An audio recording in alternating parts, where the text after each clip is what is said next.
मिसाइलें आज भारत द्वारा फिलीपींस में वितरित की गयीं। दोनों देशों ने 2022 में 375 मिलियन अमेरिकी डॉलर के सौदे पर हस्ताक्षर किए थे। भारतीय वायुसेना फिलीपींस को ब्रह्मोस मिसाइलों का पहला सेट सौंपने जा रही है। इसे आज भारत से रवाना कर दिया गया है। दोनों देशों के बीच 2022 में इस हथियार प्रणाली को लेकर 375 मिलियन अमेरिकी डॉलर का सौदा हुआ था। उसी सौदे के हिस्से के रूप में यह आपूर्ति की जाएगी। भारत ने फिलीपींस को ब्रह्मोस सुपरसोनिक मिसाइलों की आपूर्ति शुरू कर दी है। इसके तहत ब्रह्मोस सुपरसोनिक मिसाइलों का पहले सेट फिलीपींस रवाना कर दिया गया है। दोनों देशों के बीच 2022 में इस हथियार प्रणाली को लेकर 375 मिलियन अमेरिकी डॉलर का सौदा हुआ था। भारतीय वायुसेना IAF मिसाइलों के साथ अपना C-17 ग्लोबमास्टर मालवाहक विमान फिलीपींस भेज रही है। मिसाइलों को फिलीपीन मरीन कॉर्प्स को सौंपा जाएगा। फिलीपींस को यह मिसाइल प्रणाली ऐसे समय में मिल रही है जब दक्षिण चीन सागर में लगातार होने वाली झड़पों के कारण उसका चीन के साथ तनाव बढ़ रहा है। ब्रह्मोस मिसाइल प्रणाली की 3 बैटरियों को फिलीपींस अपने तटीय क्षेत्रों में तैनात करेगा ताकि क्षेत्र में किसी भी खतरे से बचाव किया जा सके। दमोह में एक सार्वजनिक रैली को संबोधित करते हुए पीएम नरेंद्र मोदी कहते हैं, ये भारत को दुनिया की एक बड़ी शक्ति बनाने के लिए एक चुनाव है। जब दुनिया में युद्ध का माहौल हो तो भारत में युद्ध स्तर पर काम करने वाली सरकार बहुत अहम होती है।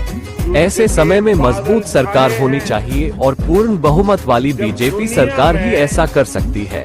आगे पीएम मोदी ने क्या कहा सुनिए। हर साल में भारत को दुनिया की बड़ी शक्ति बनाने का चुनाव है। आप देख रहे हैं कि दुनिया में कैसे युद्ध के बादल छाए हैं। जब दुनिया में युद्ध का माहौल हो, घटनाएं घट रही हो, तो भारत में युद्ध स्तर पर काम करने वाली सरकार बहुत जरूरी है। आप मेरी बात से सहमत हैं? आप मेरी बात से सहमत हैं? ऐसे समय मजबूत सरकार होनी चाहिए कि नहीं होनी चाहिए? किसी भी परिस्थिति में भारत की रक्षा करे ऐसी सरकार होनी चाहिए कि नहीं होनी चाहिए? और ये काम पूर्ण बहुमत वाली भाजपा सरकार ही कर सकती है। यही सपा बसपा का पाप है।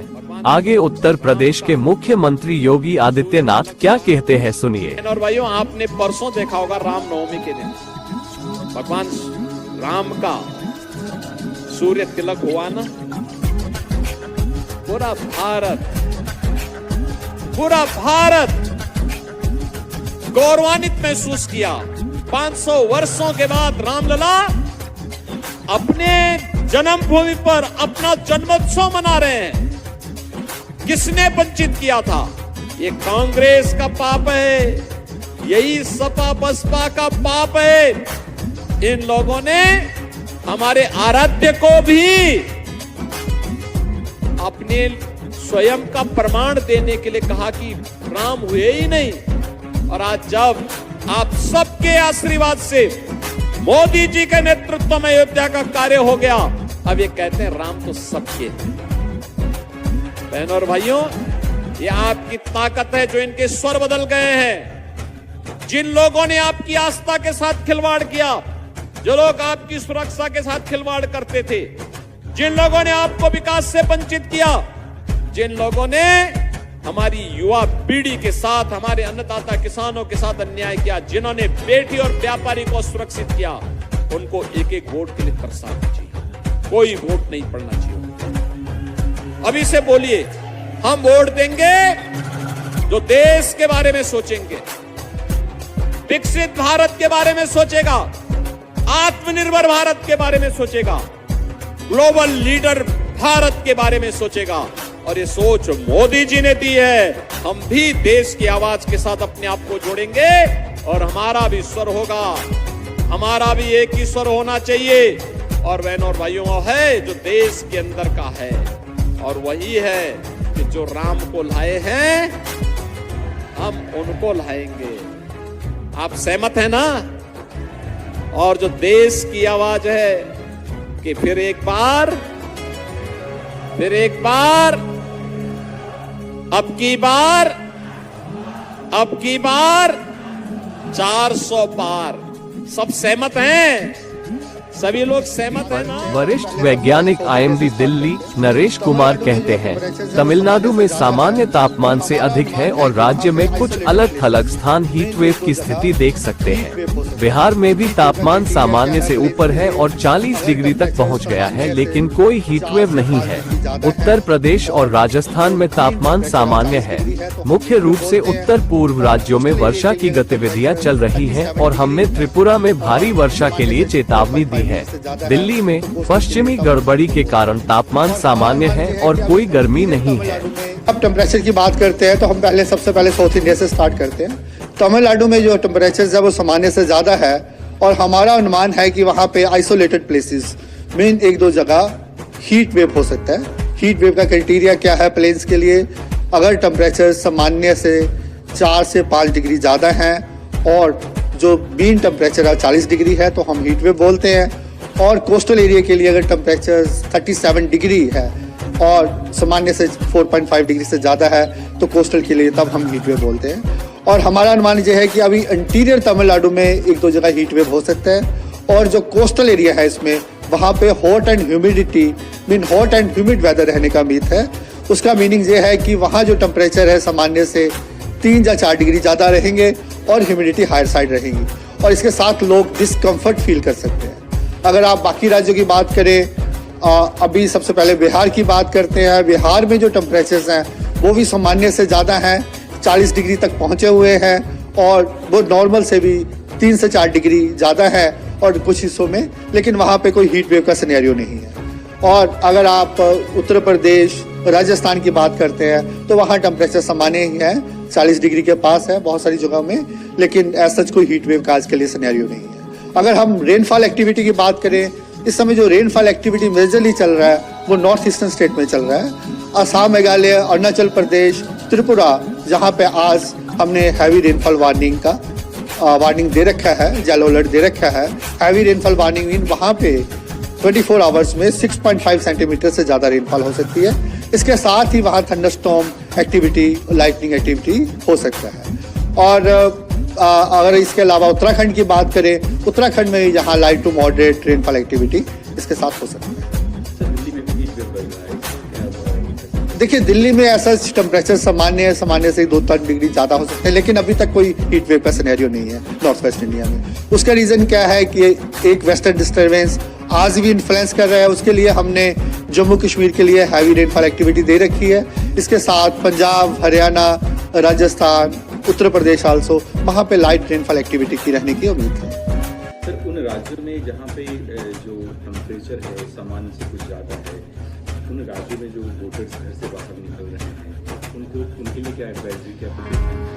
देखिए, अगर आप जैसे ये अप्रैल महीना चल ही रहा है, ऑलमोस्ट हाफ अप्रैल खत्म हो गया है, इस समय बहुत सारी जगहों में भारत के सेंट्रल इंडिया में स्पेसिफिकली टेम्परेचर 40 डिग्री से ज़्यादा पहुंच जाते हैं। अगर 40 डिग्री से ज़्यादा टेम्परेचर्स होते हैं तो लोगों को थोड़ा प्रिकॉशंस लेना चाहिए, सिर ढकना चाहिए और पानी का कंजम्पशन रखना चाहिए।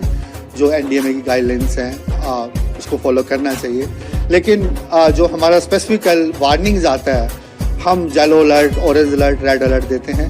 येलो अलर्ट हमारा इस समय जो दिया है हीट वेव के लिए या हॉट एंड ह्यूमिड के लिए, मेजरली तमिलनाडु के लिए है। वहाँ पे ह्यूमिडिटी भी हायर साइड्स है और उसके साथ एक दो जगह पे जैसे इंटीरियर में वहाँ हीट वेव भी हो सकता है। उसके लिए यही एडवाइजरी है कि पानी का कंजम्पशन ज़्यादा रखना चाहिए, लूज कपड़े पहनने चाहिए, हो सके तो थोड़ा सा ढकना चाहिए। UP polling agent Isha Arora कहती हैं, मुझे लगता है कि अगर आपको कोई ड्यूटी मिलती है तो आपको समय का पाबंद होना चाहिए और यही कारण है कि मैंने समय पर अपनी ड्यूटी मान ली है। कामकाज को सुचारू बनाने के लिए हर पुरुष और महिला को समय का पाबंद होना चाहिए। अपने वीडियो के वायरल होने के बारे में वह कहती है, मैं कहूंगी कि लोगों को समय का पाबंद होना चाहिए और वे हैं, नहीं तो इतने बड़े चुनाव कराना संभव नहीं होता।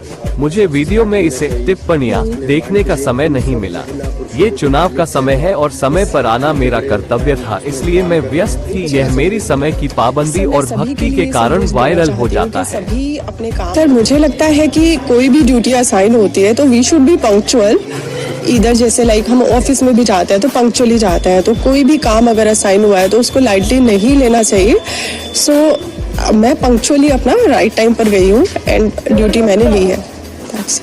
सो मुझे लगता है कि सभी लेडीज को, इनफैक्ट सभी मेल एंड फीमेल सभी को पंक्चुअली जाना चाहिए सो दैट सारी फंक्शनिंग स्मूथली हो पाए। क्या कहेंगे आप, जो आप सबसे स्टार्टिंग में गई निर्माण के लिए, उन सब महिला पुरुषों को जो कार्मिक हैं, जो आप इस इतने बड़े उसमें काम कर रहे हैं, उनको क्या संदेश देना चाहिए? सर, मैं सभी के लिए संदेश देना चाहती हूँ कि सभी अपने काम के लिए पंक्चुअल रहें, रेगुलर रहें एंड रहती भी है ऑफ कोर्स, अदरवाइज इतना बड़ा चुनाव कराना वो पॉसिबल नहीं हो पाता। हाँ, हमें अपनी साइड से एफर्ट लगाना चाहिए कि एटलीस्ट हमारी अपनी साइड से हम पंक्चुअल रहें और जो बेस्ट कर सकते हैं वो करना चाहिए। इतनी कड़ी धूप के अंदर आपकी वो जो वीडियो है उसके अंदर आप ग्लोबल लगाए हुए हैं और बड़ी तेजी से वायरल हुई है, बड़े प्यारे प्यारे कमेंट आपको मिल रहे हैं, कैसा लग रहा है? सर, एक्चुअली तो मैं कमेंट रीड नहीं कर पाई क्योंकि मुझे नहीं टाइम मिला और मेरी नॉलेज में भी नहीं है जैसा आप बता रहे हैं, बिकॉज कल मे बी इवनिंग का रहा होगा एंड मॉर्निंग से हम लोग यहाँ हैं, तो मुझे इनफैक्ट मोबाइल भी देखने का टाइम नहीं हुआ, सब बिजी थी, नहीं देख पाई मैं। पिछले बहुत सारे चुनाव है जिसके अंदर देखती होंगी आपकी जैसी जो वर्ल्ड कप के खूबसूरत जो लेडीज हैं वो वायरल हुई हैं, इस बार आप वायरल हुई हैं, तो क्या अनुभूति कैसी लगती है इस तरह से? सर, अच्छा लगता है, नो डाउट। अगर इट्स नॉट बिकॉज ऑफ खूबसूरती, इट्स बिकॉज ऑफ पंक्चुअलिटी। में से जो आपने वर्ड स्टार्ट किया है कि आपके पंक्चुअल होने की वजह से वो वीडियो वायरल हुई क्योंकि आप जल्दी पहुंचे, तो वो that was because of my duty. And आप ये बोल सकते हो कि डिवोशन, मैं टाइमली पहुंची हूँ एंड टाइमली मुझे लगता है कि मैंने अपना रोल जो मुझे करना था वो प्ले किया। सो हाँ, सभी को बोलना चाहूँगी कि सब लोग टाइमली अपना काम करें एंड दैट्स इट। इस महापर्व पर राष्ट्र निर्माण का काम करता है, उन सभी कर्मी जो महिला कर्मी है स्पेशली, उनको क्या कहना चाहेंगे आप, क्योंकि जिस तरह की आज स्थिति है महिलाओं की। जम्मू कश्मीर नेशनल कॉन्फ्रेंस के उपाध्यक्ष उमर अब्दुल्ला कहते हैं, अगस्त 2019 के बाद ये पहली बार है जब लोकसभा चुनाव यहाँ हो रहे हैं। फिर भाजपा ने कश्मीर की सभी सीटों पर अपने उम्मीदवार लॉन्च किए। अब होम मिनिस्टर कह रहे हैं कि पहले वे लोगों का दिल जीतेंगे और फिर चुनाव लड़ेंगे। इसका मतलब है कि वे दिल नहीं जीत सकते थे। इस बार अब होम मिनिस्टर साहब कहते हैं कि हम पहले लोगों के दिल जीतेंगे और फिर जो है उम्मीदवार खड़ा करेंगे, तो इसका सीधा ये मतलब है कि वो लोगों के दिल जीत नहीं पाए, कि 2019 के फासला जो है उससे लोग ज़्यादा नाराज़ हुए, उनसे ज़्यादा दूर हुए। और अब हमारी कोशिश ये रहेगी कि हमारे जो 3 उम्मीदवार हैं, साउथ कश्मीर से, सेंट्रल कश्मीर से, नॉर्थ कश्मीर से, कि हम ज़्यादातर जो वोटर हैं उनको अपने तरफ लाने में जो है कामयाब हो जाएं।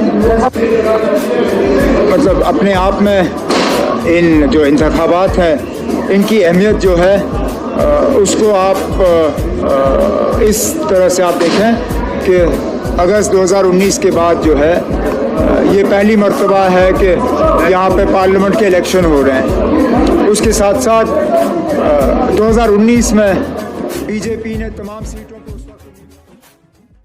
लाइक कीजिए, सब्सक्राइब, शेयर कीजिए और कमेंट कीजिए AI न्यूज़ को।